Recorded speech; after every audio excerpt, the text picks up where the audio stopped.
Hey there, my name's Tanya. Am I wearing the same sweatshirt as the last video, just in pink? Yes. Yes, I am. Thanks for asking. And you're welcome. I recently made a video about how to medically advocate for yourself, and I had a couple people that were interested in hearing my medical journey, kind of like what struggles I've had through my life. So I decided, why not please the people and share that story with you. So I wanted to do it in kind of like a timeline, starting from when I was a baby until current life, so like my current medical life. So it all started when I was a baby. Shocker. I was actually born cocaine positive, and I think this is kind of where my medical journey started. Not 100% sure what that has impacted in my current medical life. I could have had or couldn't have had. And just a heads up, I'm adopted, so the current family that I have is not the family that caused the cocaine problem. If you know me personally, that's not the family that caused that. They didn't play the role in doing that. It was a biological family, and that's kind of what I call them, my family and my biological family. I don't hold any hard feelings anymore, but I'm thinking about making a video about adoption someday, so if you're interested in something like that, comment below. I believe that due to the cocaine, it's led to a lot of the medical problems, or stemmed from that problem, and I'm hoping it's not just in my DNA so I don't pass it on to my kids, but I can't be 100% sure, so I don't know if it's something that's naturally occurred or if it's because of the cocaine. So the first thing was when I was born cocaine positive, and I was also born with a mole called a hairy nevus, and I'm gonna put a picture on the screen. Me as a baby, I know I'm super cute. I don't look like the average baby, obviously, but I have grown to love this picture. This is the earliest picture I have of myself, and I really value that my foster family was able to get this of me. But this was what I was born with. The doctor said that once I hit puberty, it could actually cause cancer. So they had to remove it within a series of surgeries, and that actually was 13 surgeries altogether. And kind of how that worked ranged from the age of 2, and my last one for that was 13. So it started while I was in foster care. They started the surgeries, so then, you know, government can help pay for that. So that what they would do is they would put ports in the back of my head to pump saline to the bubble that was on my forehead, and I'll put a picture here of that so you kind of know what that looks like and what I'm talking about. But what they would do is they would grow a bubble on my forehead to stretch the skin. It's technically plastic surgery, so your girl has gotten some work done. But I also have a picture of an infection that I got. It's not super gross, it's just red, so then you can see what that looks like. But they would put shots in the back of my head, and then it would shoot the saline to the front, and it would just grow the skin gradually, so then it would look a little bit more naturally to cut off portions. So that's why it took a while, is to make sure that my skin looked normal. And they actually let me keep my eyebrows, which is kind of unheard of. I had a really good doctor, generally had a good doctor that let me keep eyebrows, and so I'm super blessed that I was able to have that. It's actually a really fascinating process, and looking back, it kind of blows my mind that they knew how to do all of that and they could remove that safely. And I mean, the last surgery I had at 13, it was a laser removal to make sure that there was nothing left in the eyebrows that was dangerous that could cause cancer someday. So really my last one was more of a laser than like them cutting my skin.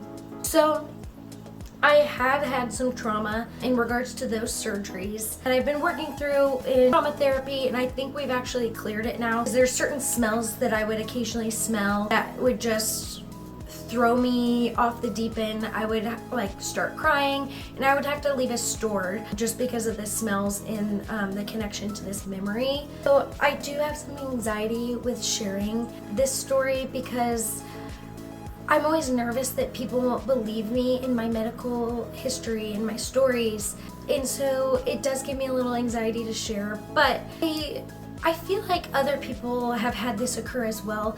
In fact, I've heard some stories of people that this has occurred on YouTube, but not in real life. So if you know me in real life and it happened to you, let me know so we can bond. During one of my routine surgeries, you know, what we talked about with the bubble, they would always have a bunch of people in the room. You know, they had all their different jobs. You had the anesthesiologist, you had the nurses, you had the doctor. There was always a plan of what would happen each time. I would always get to pick out a mask. They would let me pick between two options. They didn't have the nice smelling ones back in the day. They smelled like a mixture of like plastic and flowers, like cleaning supplies. It wasn't like nowadays you can get a grape one or a cherry one. I don't know that I would recommend that because it might run the smell for you, and I don't want you to hate grape after having an experience with the mask. Anyway, so they normally let me pick out the mask, and what would happen is they would start to pump stuff through the mask. It would help me fall asleep. Or they would have an IV, it kind of depended, but I always had the mask. It would do one or the other. I don't know which one technically puts you to sleep. But I remember, like normally I would just fall asleep and everything would be done. I'd wake up hours later. But this situation, the problem was I didn't fall asleep. I was awake during the entire surgery, or like the entire beginning of the surgery, and I could hear everything, I could see everything, I could see them coming closer with the medical instruments like cutting utensils, and I was waiting to fall asleep. I was breathing faster, I was trying to fall asleep, and to my horror they started cutting while I was awake. And I don't know how they didn't notice that my eyes were open, but it was like paralysis. I couldn't move my body. I could only move my eyes. So I was trying to alert them with my eyes. Imagine like, but nobody noticed, and they started cutting. As they cut, I mean, it's right by my eyes. And so they cut and some ran down into my eye. And all of a sudden, a nurse starts freaking out, and everything stopped. I fell asleep really soon after that, but when I woke up, I just remember being inconsolable. I remember feeling dirty and sick and gross, and it just wasn't gonna get better, but they never addressed it. I can't remember if I was with my foster family or with my adoptive family at the time, but nobody ever spoke about it. I think that they tried to shove it under the rug, and that's just really disheartening that a doctor wouldn't do that. And I don't know how they could have missed that, and that's what I struggle with today. Is this really real? Because that's kind of messed up. They should have noticed that. I grew up kind of blocking that out of my memory, because can you imagine? So thankfully now I can tell the story without crying or wanting to vomit or smell things in the grocery store without having to leave. I hope that that's a story that maybe someone can relate with. If you've had that happen, comment below, because I'm interested to hear your situation, because that's just not something anybody should have to live through. The next thing in my life was a lazy eye. Whoa, lazy eyes. So when I say a lazy eye, I think it stemmed from the bubble that was on my head. I'll put the picture back up, but I had a bubble over my forehead, and I think that it went down over my eye, and so the other eye learned to work better. It just kind of did all the work, and the other one just started not working as well. So when you think of a lazy eye, it's a little bit different than the average one, but I think that's where it came from. So to correct this, I got to have an eye patch for a while, and I'll put another picture here of me with my wonderful eye patch. Back in the day, they're like a skin toned band-aid type of thing, and it would go over the eye. So this is my bad eye, so it was the eye that was uncovered, and then they would cover the good one to get it to work. I also had glasses so thick that the lenses would pop out all the time, and I would have to chase them, and they had scratches all over them. But I had the patches for quite a while. My mom would actually draw pictures on the patch every day, and then all the kids at school would run over to see what my picture was for the day. So she made it bearable. She would also play, it was like almost like audiobooks at the time, but it was a CD, and it was called Patchy the Pirate. and we would listen to those in the car rides to make it more fun. But we would listen to Patchy the Pirate, and I would feel like it was something fun rather than something that was embarrassing. So I think my family handled that really well. One of my eyes, this one, has always been 20/20. It's perfect. And the other eye is kind of like hot garbage, but it works. And they got it to the point where I just wear one contact, and if I buy glasses, I only have to buy one lens, and the other one is just like a fake false lens. A fun story about dealing with the eye doctors. I had a rude lady at the eye doctor. She would adjust my glasses, so she would always have to like bend my glasses and stuff. And she would always yell at me because she thought that I was bending my glasses. But I recently figured out my nose is crooked. I don't know if you can see this, but because of my surgeries, my nose has an angle to it. So when she was telling me to raise my eyebrows, the glasses were moving because my nose was moving. So I always thought that was funny, that she would always yell at me for no reason because my nose was crooked. So now you know. The next section of my life has always been something I have been really embarrassed about, and that's bedwetting. I actually wet the bed until I was 16. I've done research, and it sounds like a lot of adopted children struggle with this. It's something that's very common, but maybe I would have dealt with it anyway. But if you think about it, bedwetting is pretty embarrassing. I had alarms growing up where it would hook to my shirt right here and then go through my shirt and hook to my underwear.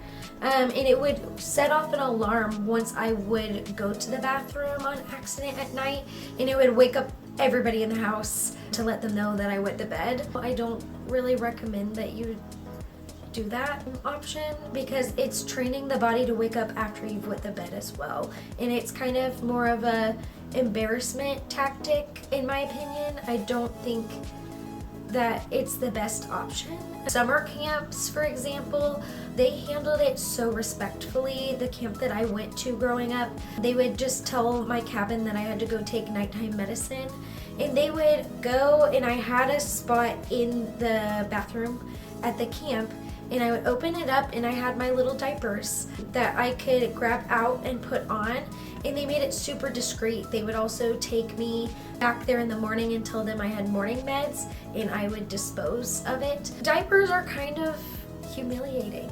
Like, you can kind of hear them when you walk. It's embarrassing also if you have sleepovers that you want to go to and you have to wear a diaper, or it is hideable, but it's just kind of a humiliating thing. And how do you explain that to your friends? One thing I can say worked for me in regards to bedwetting was I got on a medicine. It's called desmopressin. I weaned off of it over time, and I haven't had any problems since I was 16 when I was on that medicine. So maybe that's something you talk to your doctor about if it's something that you've struggled with, or maybe a family member or a child struggles with. It was a game changer. It really helped me, and I was able to stop bedwetting. Other things that I struggled with growing up, I got a lot of UTIs, earaches. I would have earaches that had like bloody earwax, but I never had to get tubes, so I don't exactly know what was going on with that, but that was something I struggled with a lot, and my mom would have to put drops in there, and I had to go to doctors for UTI stuff. And I've had some experiences with doctors doing inappropriate things in regards to the UTI doctors. I'm not really going to talk about that today, but if a doctor seems creepy, they are. Don't see them. That's my 2 cents in regards to that. Then comes my asthma journey.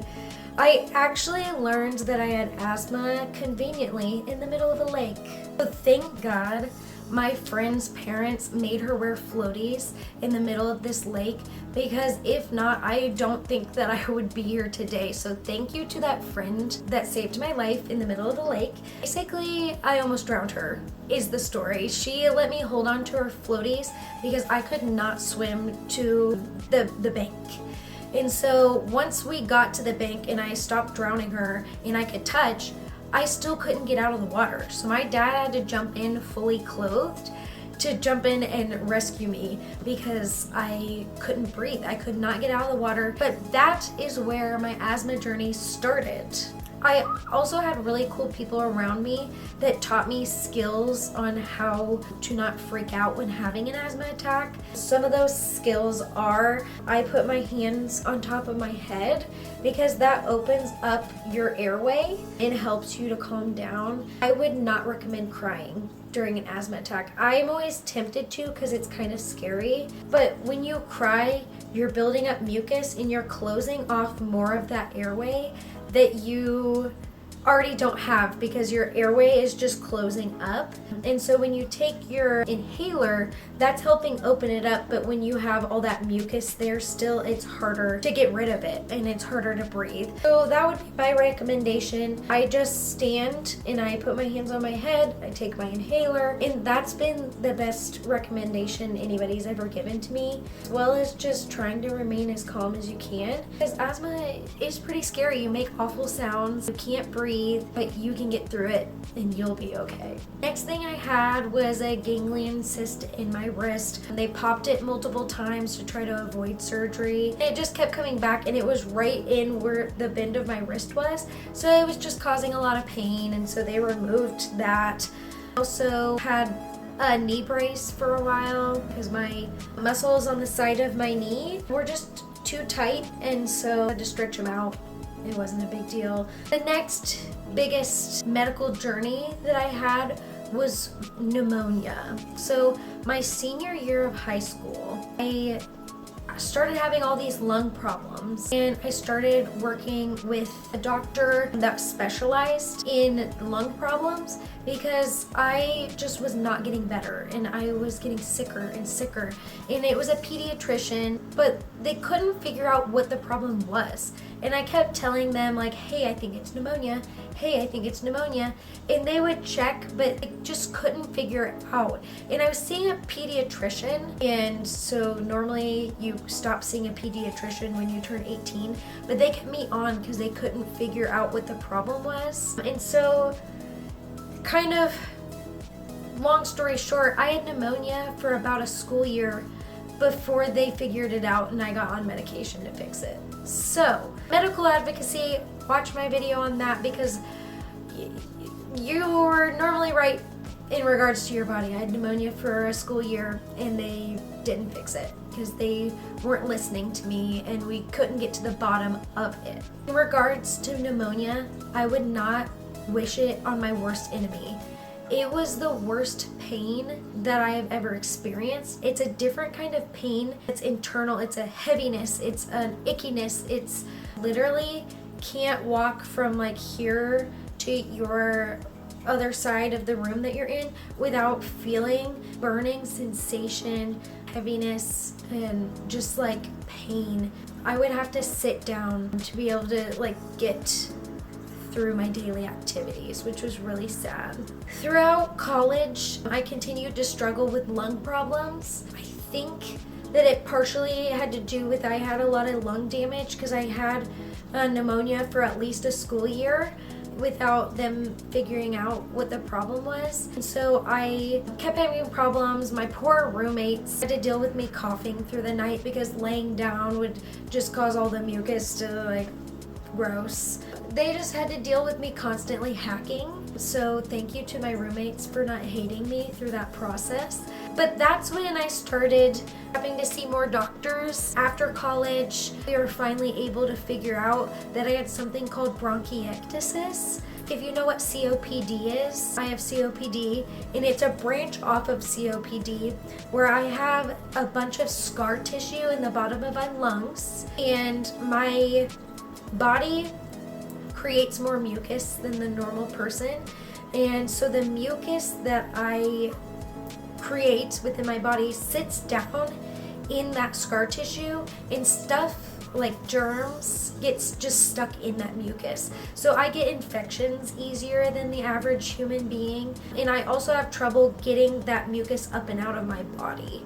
I also received my first medical device after college. It's called an Encourage system. It's a shaker vest or a percussion vest, where it's a vest that I put on, and I hook up to it, it shakes the junk up and out of my lungs when I get really bad. And if you think about COPD, you don't generally think of somebody my age having it. It has put limitations on my life, but I can live with it and I can continue to grow and learn. I've also had to have about 4 bronchoscopies now to get the mucus out of my lungs. Since it gets stuck down in there and it does grow bacteria, they have to get that out of there occasionally. So that's not always a fun thing to deal with. I also have the diagnosis of chronic bronchitis, recurrent pneumonia, and I just have general problems with lungs. More on the mental health realm, I was diagnosed with PTSD. I'm not really gonna get into that today. If you want a video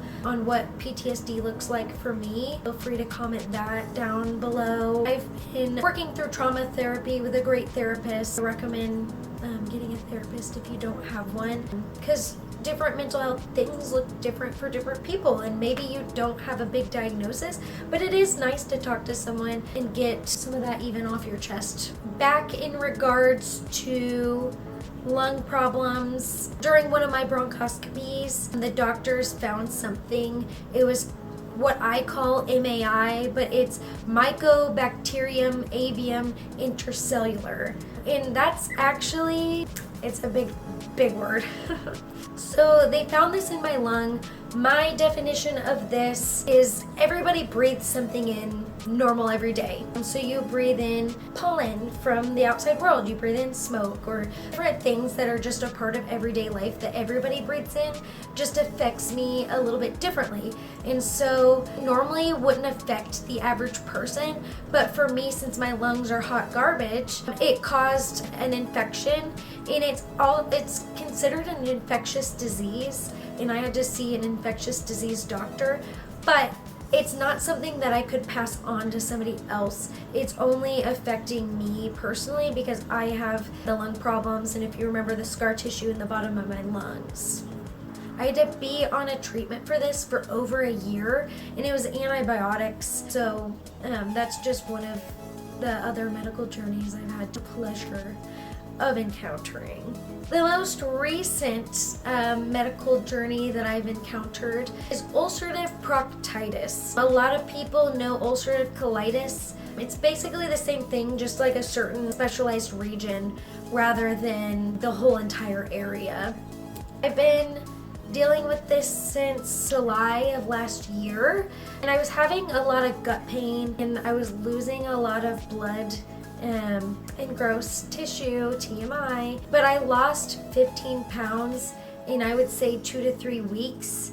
So I started getting concerned. I was hospitalized back in August of last year to try to figure out what's happening. I got my first upper and lower endoscopy. After that, they did biopsies, they removed some stuff, and then I started infusions. I would go in and I'd receive infusions, and I would go in there every 8 weeks. I had to get loading doses. That was quite the process, but sadly those infusions didn't work for me. So then I got another sigmoidoscopy in January because I was telling my doctors the infusions aren't working, and I'm telling you it's not. And they did check, and they were like, yeah, you're right, they're not working. So they recommended that I started seeing another doctor in a different healthcare system because they thought that they would have better resources for me. So I set up the appointment. It was a couple months out, but in the meantime I was getting worse and worse, and so I last month was hospitalized again because I was losing too much TMI, blood and tissue again, and so I couldn't comfortably walk at work anymore because I was losing so much blood. So I had another sigmoidoscopy last month and had to go through a process of getting a new medicine approved through insurance, which is a whole process. Insurance doesn't want to pay for things, so they generally say no to a medicine a couple times. You have to request it over and over. in doctor's offices can actually put in different wording, and it helps things get approved. So I would say don't get disheartened if a medicine is not getting approved. Keep trying. If not, there's usually another medicine option, and the doctors can just try the next medication. So thankfully, I recently got the medicine approved and I received it to give myself shots. Thankfully, it's more of an EpiPen. So it was a whole process of getting that medicine approved, as well as conversations between doctors' offices and insurance companies in the medicine company, as well as pharmacies. So once it was approved, it was approved through, it's a specialty pharmacy that will send it to like your general CVS, Walgreens, wherever you get your prescriptions through. I had to be in contact with the Humira company, with that specialty services pharmacy, with my insurance, and with my doctors. So it was a lot of conversations back and forth, and I know that's a big challenge for people, is navigating that. I would recommend you watch my last video in regards to advocating for yourself, but you are allowed to harass the doctors and see where things are at in the approval process. So once it was approved, I contacted a Humira company, and they actually sent out a nurse to my house to train me on how to do the medication. But your doctor's office can also train you on this, generally, I believe. So it's just kind of what your preference is. It's been a process, but it's really good. Once it gets going, it's going, and I know you can do this if you're struggling with that. So that's where I'm at now. I'm waiting to see if my new medicine works. My lungs have been clear since they cleared that MAI, so I haven't had any lung problems in a while. I feel so blessed that I haven't been dealing with that and the ulcerative colitis, proctitis at the same time, because that would be really hard. It just constantly feels like I'm in a battle with my own body, and it's overwhelming and it's frustrating, and I get super burnt out. Maybe somebody can relate to that. But if you are struggling with medical struggles, I know you can do it, and I am with you. I support you. Let me know in the comments below kind of what your medical experience is, because I'm nosy, or if you have other things that have helped you through your medical journey. Like I said in my last video, I love for this to be a good community of people that can support one another and, you know, help each other find good ways to get through the medical field, because it can be a lot, and maybe you haven't struggled with things in the past, but I encourage you that you can do it. You've got this, and I support you. I hope that you have a wonderful day. Don't talk to strangers unless they give you candy. Bye!